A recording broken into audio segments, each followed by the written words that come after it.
Hi everyone, just want to take a quick second. We messed up on the episode number. We are actually on episode number 8. Thank you. Hi.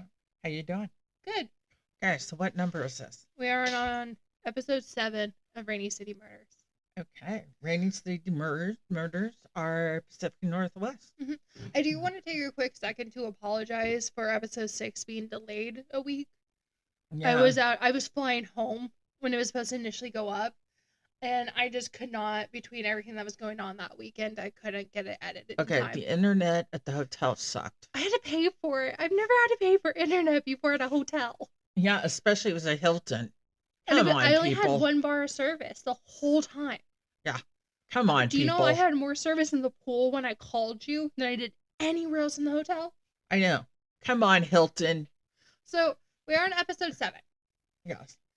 You do not know this case. So, this is kind of like a 3-in-1 almost. And I debated about which podcast to put this on. Because it started in Oregon, but it ended here in Washington. Okay. But then I realized, I was like, well, this is Oregon, Washington, and Idaho were kind of the Pacific Northwest. Yes. So I can kind of get away with it. Yes. So this case is interesting, and so is the perpetrator. Okay. And I'm basically, there's just so much history here, and I'm going in a certain direction with this, and I'm hoping it makes sense. Okay. So we're going to start with Martha Morrison. Okay. So she lived near Lane County, Oregon. She lived in Lane County, Oregon, near Eugene. Okay. She was in foster care. Okay. She does have siblings, a sister and a half brother that she later found. Reba, her sister, remembers her mom being deaf, and Martha was skilled in sign language. So from what it kind of understands is that she was in foster care, but she knew who her family was. So I think her mom couldn't take care of them properly. Because back then, any form of a disability, kind of, they side-eyed you. Yes. What year was this? 1974. Okay. She attended Roosevelt High School in Portland and Corvallis Farm School in Corvallis. So I actually did not know what a farm school was, because I had never heard of it.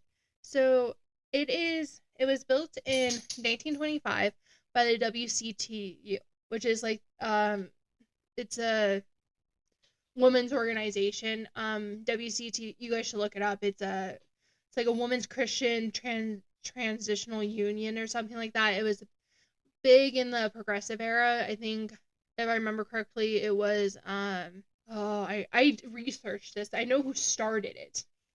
But it's a women's Christian temperance union. Okay. So the purpose was to provide homes for orphans, neglected children, and children whose families could not otherwise take care of them in the years leading up to the Great Depression. Okay. The school closed in the 1980s and merged with Waverly Baby Home to form Trillium Family Services. Okay. Subsequently, she also had gone to Arizona at some point to participate in the Job Corps program when she was in high school. I can see them not taking her case seriously because of this next part.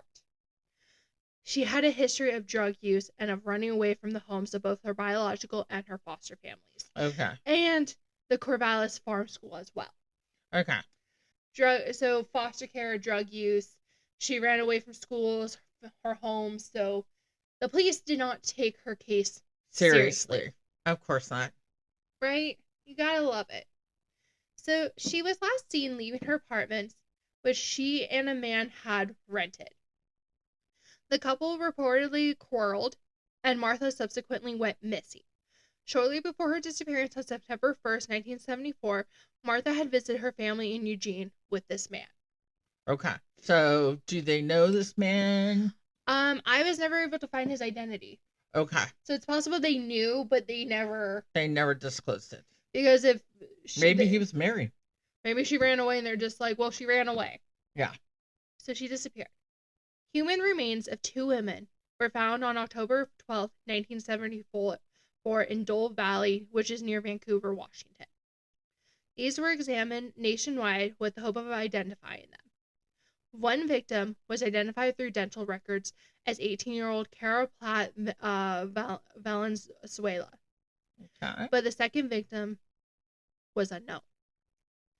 Venezuela had been reported missing on August 4th by her husband after she failed to return home after hitchhiking to Vancouver on August 2nd. You allowed your wife to hitchhike.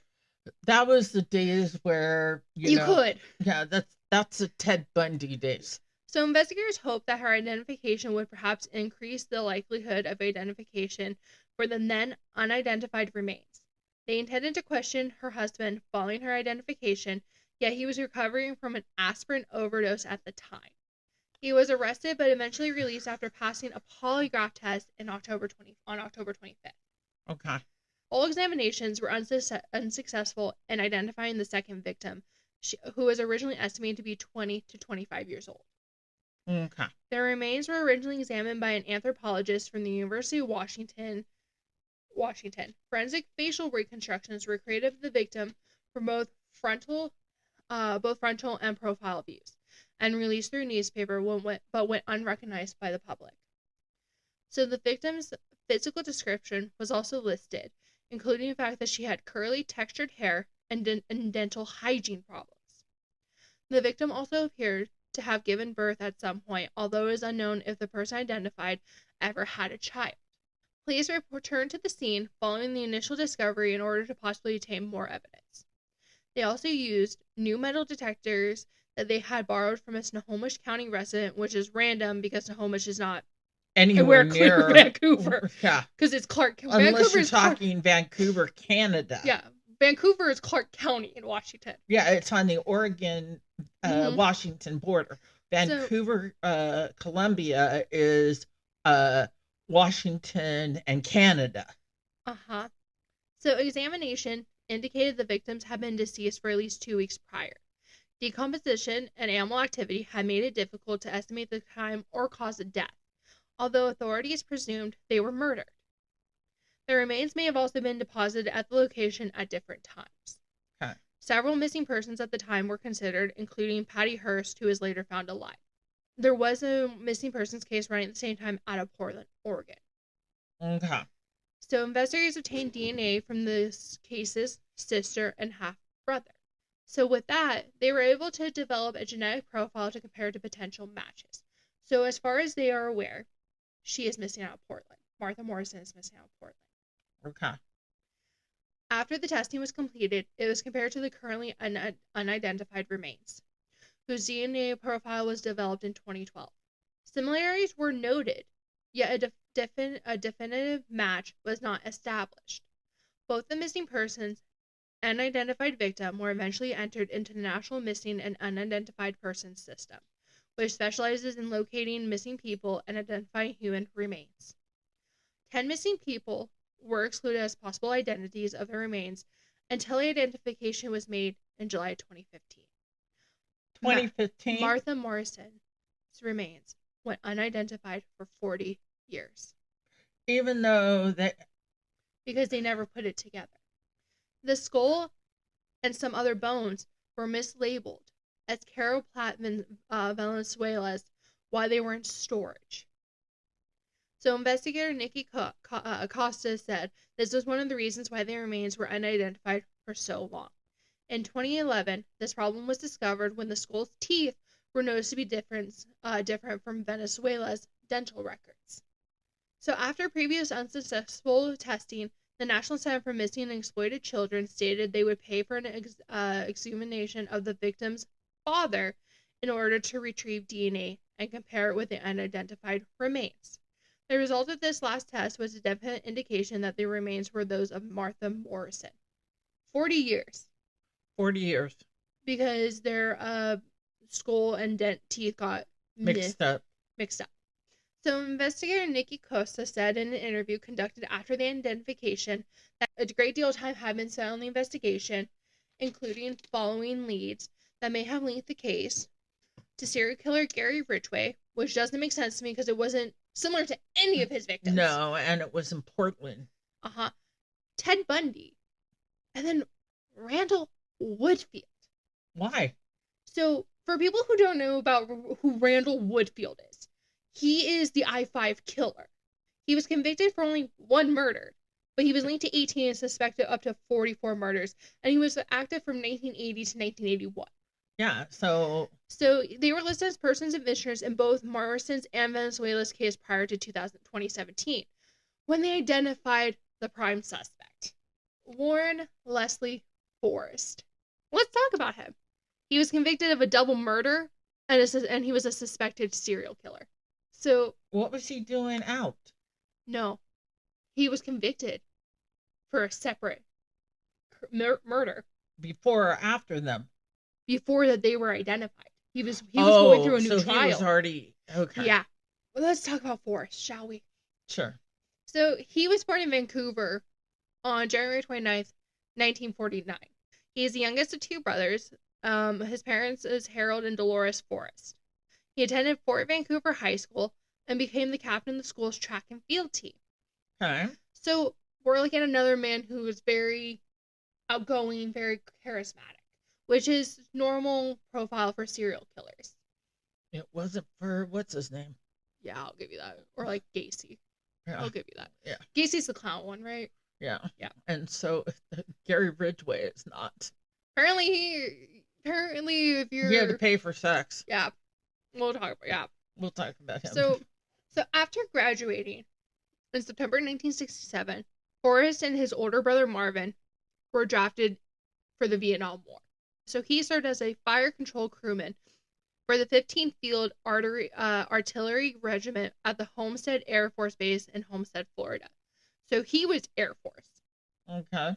He was discharged. He returned home to Vancouver, and he married his high school sweetheart, Sharon Ann Hart, in August 1969. They had 2 children. Shortly after their marriage, they moved to Fort Bliss, Texas, and then to Newport Beach, California, where Forrest enrolled at the North American School of Conservation and Ecology. Okay.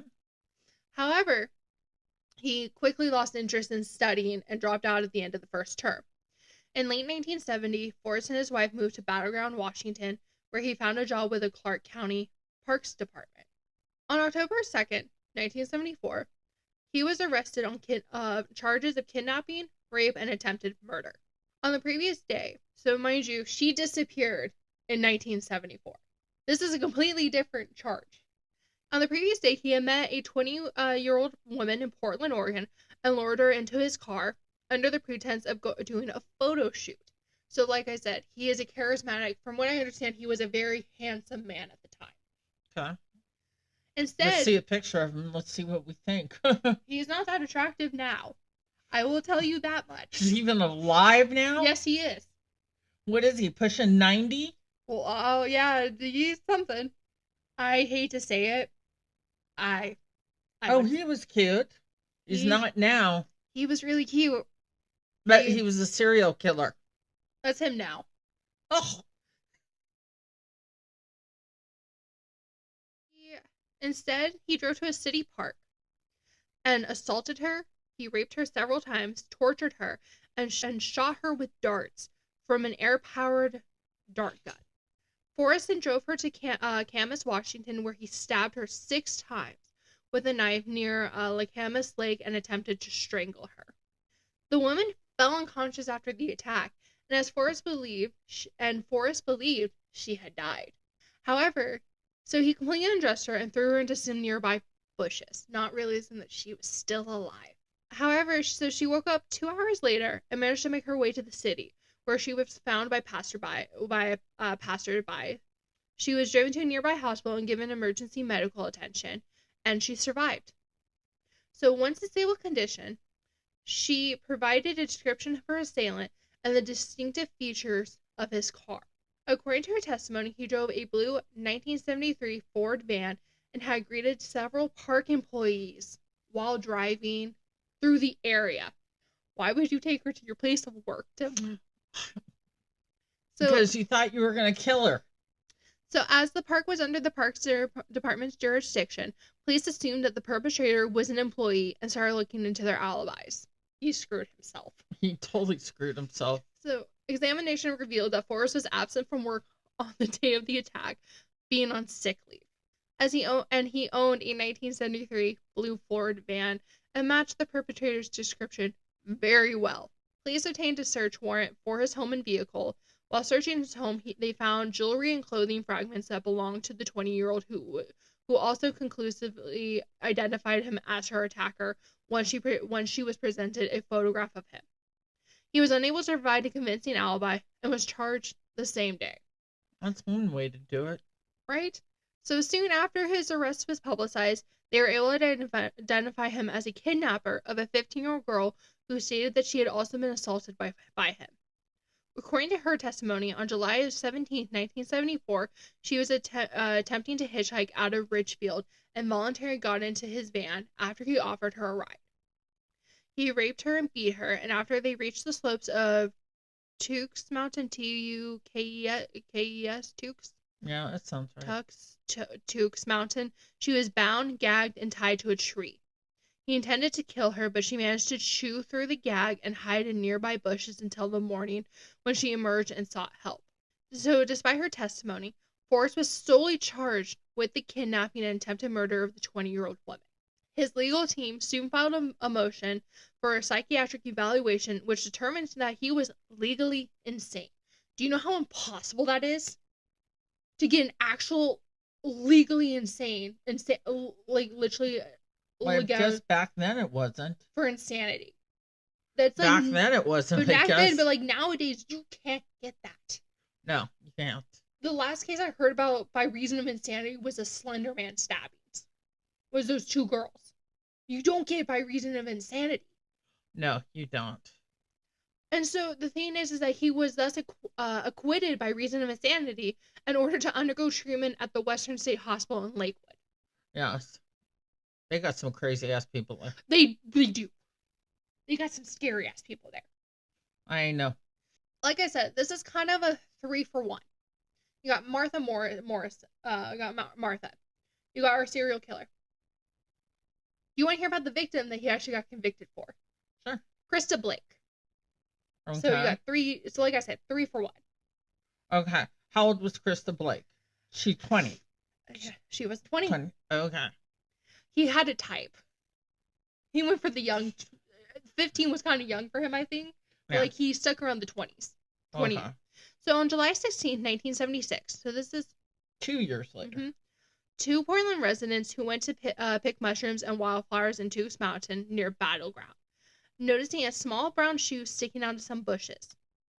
So when the mushrooms pulled on the shoe, they saw a skeletal leg and reported the find to the local police, who unearthed the half-skeletalized body of a young woman.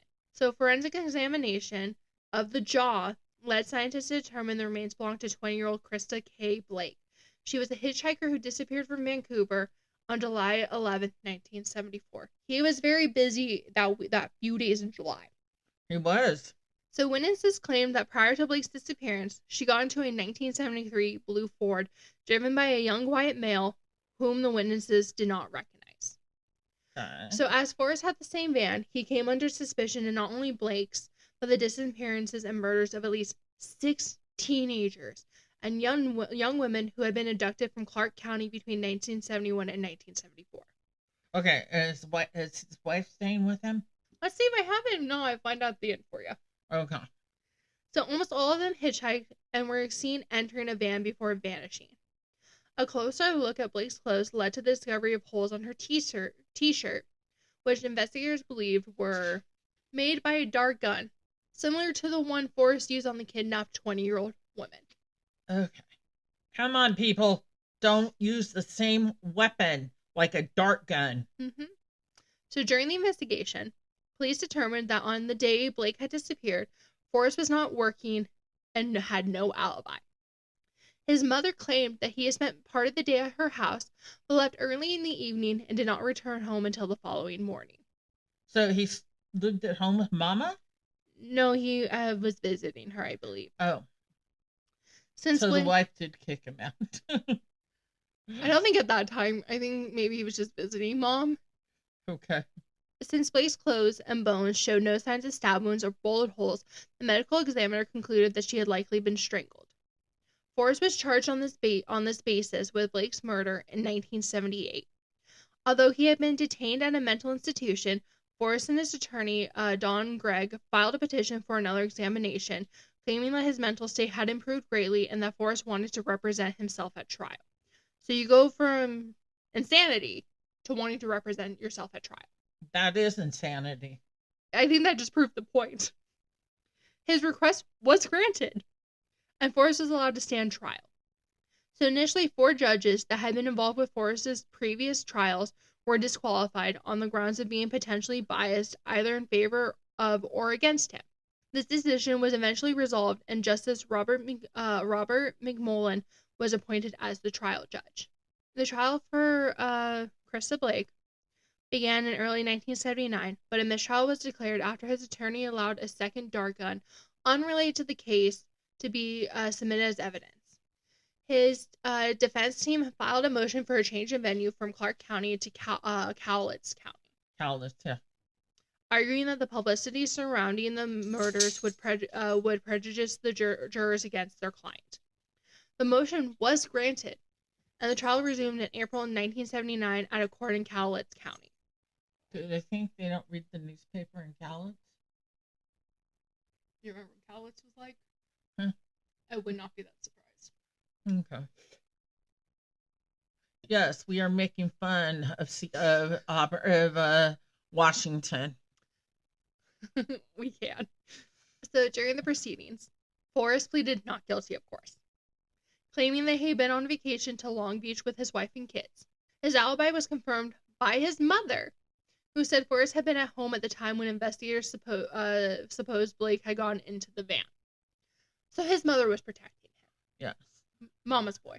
Yeah. He looked like a mama's boy. Why wasn't his wife saying yes?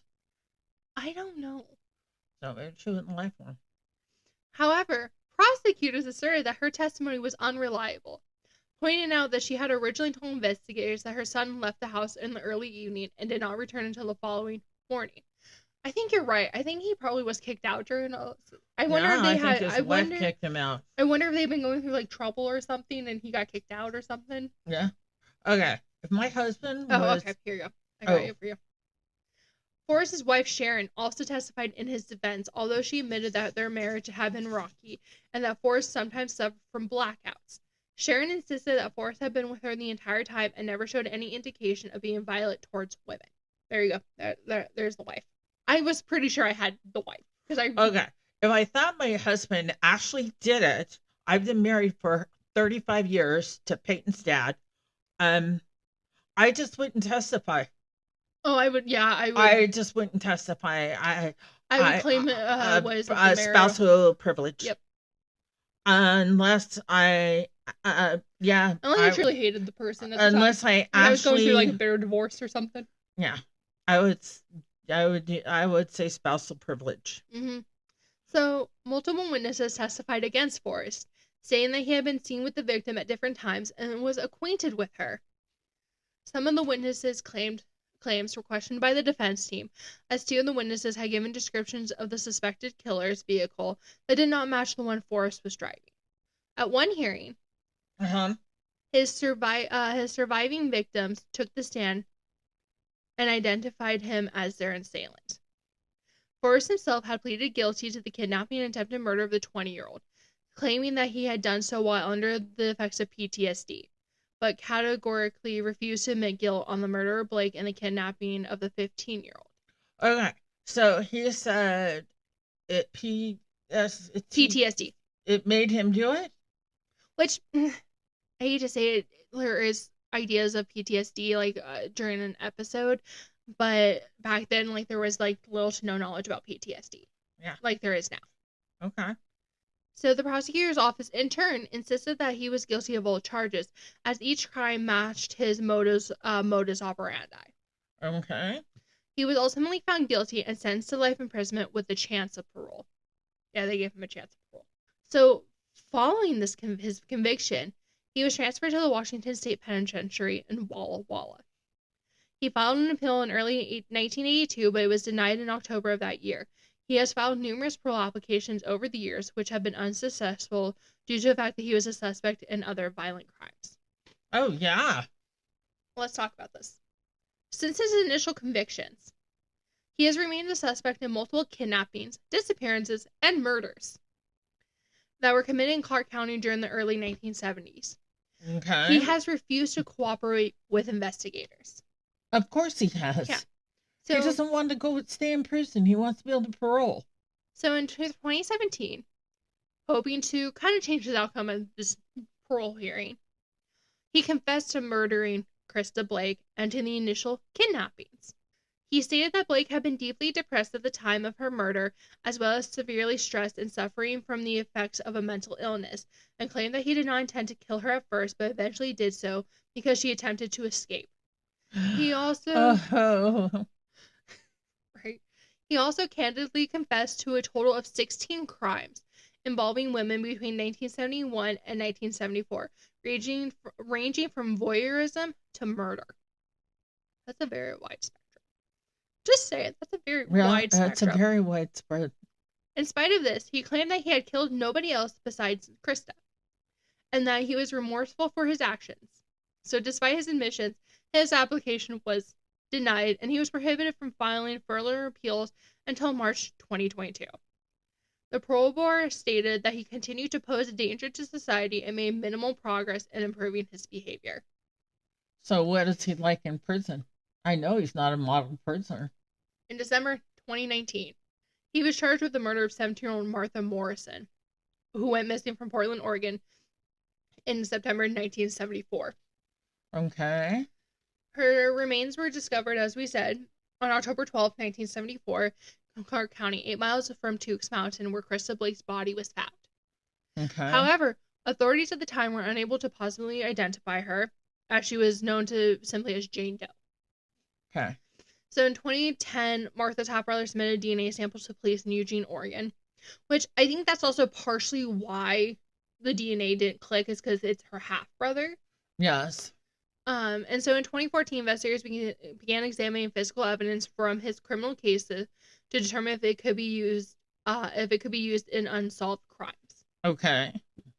So forensic experts from the Washington State Police Crime Lab isolated a partial DNA profile from bloodstains found on his dart gun and cross-referenced it with Martha's DNA, leading to the positive identification of Morrison's remains. So consequently, he was identified as Martha's killer. In January 2020, he was extradited back to Clark County to await charges in Martha's murder. He pleaded not guilty on February 7, 2020. The trial was supposed to begin on April 16th, but was delayed numerous times due to COVID. The trial resumed in the beginning of 2023, with him being found guilty on February 1st. He received another life sentence 16 days later. I don't think he's getting out on parole. Besides Krista and Martha, he remains the prime suspect in the disappearance and murders of at least 5 teenagers and young women. In each case, the perpetrator exhibited a similar modus operandi. Yeah, he did more. There's no way he only killed 7 people. I have the suspected victims. Well, I think it's interesting that you said that he confessed to like 15 other crimes. Mm-hmm. So he's not confessing to people he killed. No, it's going to be the lesser charges. Yes, can't really the people aren't dead because he doesn't want to face. He already has 2 life sentences. Yeah, I don't think he's going to confess to anything else. No, and so that's why he's dubbed a suspected serial killer, is because he has not hit that 3rd body. Yes, he is not. I fully believe he has killed all these girls, these women. But because he is not confirmed to have a 3rd victim, 3rd body attached to his name, he is not a serial killer. He's a suspected serial killer. Okay. We have Jamie Rochelle Grissom. She was 16. She was the student at Fort Vancouver High School who disappeared while walking home from school on December 7th, 1971. So during the subsequent search for her, policemen found a number of personal belongings, including her purse and an ID card in Dole Valley. So where the bodies were found. It was initially believed that she ran away and left the state, but she has not been seen since. Since Martha was later found buried not far from where her personal belongings were found, local authorities have reassessed their conclusions and now believe that Grissom was abducted and killed by Forrest. Okay. You have Barbara Ann Derry. She was 18. She went missing on February 11th, 1972. She was last seen on a highway trying to hitchhike from Vancouver to Goldendale, which I've never even heard of Goldendale, where she had moved to attend college. Her body was discovered on March 29th at the bottom of a silo inside the Cedar Creek grist mill. She had died from a stab wound to her chest area, Okay. which is different because the others were strangled. Yeah. So that's a little bit different, but it's still the same. So you have Diane Gilchrist. She was 14. That's a little young. Well, kidnapped a 15-year-old. She went missing on May 29th, 1974. She was a 9th grade student at the Shumway Junior High School who had never exhibited problematic behavior. Gilchrist's parents claimed that she had left their home in downtown Vancouver through her bedroom window on the 2nd floor and then vanished into the night. She has never been found and her fate remains unclear. So then you have Gloria Nadine Knudsen. She was 19. She was last seen on May 31st, 1974.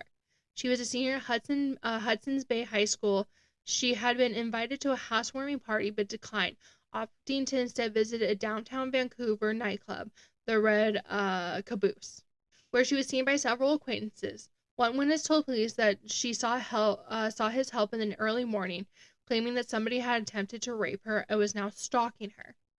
The man claimed that she had asked him to drive her home, but his car was out of gas. Distraught, Knudsen decided to walk home and disappeared soon after.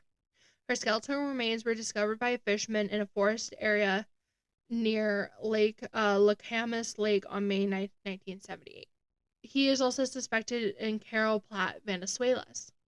Oh, yeah. The body that he found. With Martha's, who was 20, went missing on August 4th, 1974, while hitchhiking from Camas to Vancouver. She was busy. She was a married mother of 2 infant children. She was not known to be involved in prostitution or to have a criminal record. On October 12th, her skeletal remains were discovered by a hunter in the Dole Valley area outside of Vancouver, very close to those of Martha. Due to this, authorities believe that Forrest likely killed both of them. And that is the case. So like I said, I gave you guys a 3 for 1. Yes. Okay, so this guy, I fully believe that he killed all the other girls. Yeah. I am so happy that he got a second. He can't parole. Mm-hmm. So. But so that is the story of Martha Morrison, Krista Blake, and all these other victims. Poor girls. Mm-hmm. So, what are your thoughts? That he should have been put to death in the lethal injection. Well, the question becomes. Well, you know what? He was not convicted of the other ones. So I can't really judge him for those. But he has 2 murder. He's been convicted of 2 murders. And it's the fact that also, like, I think 3, like, they easily could have got him on Carol's too, but they chose not to go after him for her, which I don't understand considering that she was found with Martha. Yeah. So to me, likely, it had to be the same person. Yeah, you would think so, unless somebody got really lucky. You thought, oh, I'm gonna follow him into the thing and see where he dumps his dead body so I can dump mine. That is true. You know. But I fully believe that he killed all of them. Yeah, so do I. You can't tell me different. Yeah. Okay. So if anybody has any comments, I would love to hear any whatever's going on, let us know. Mm-hmm. We shall see you guys next week. Okay. Bye. Bye.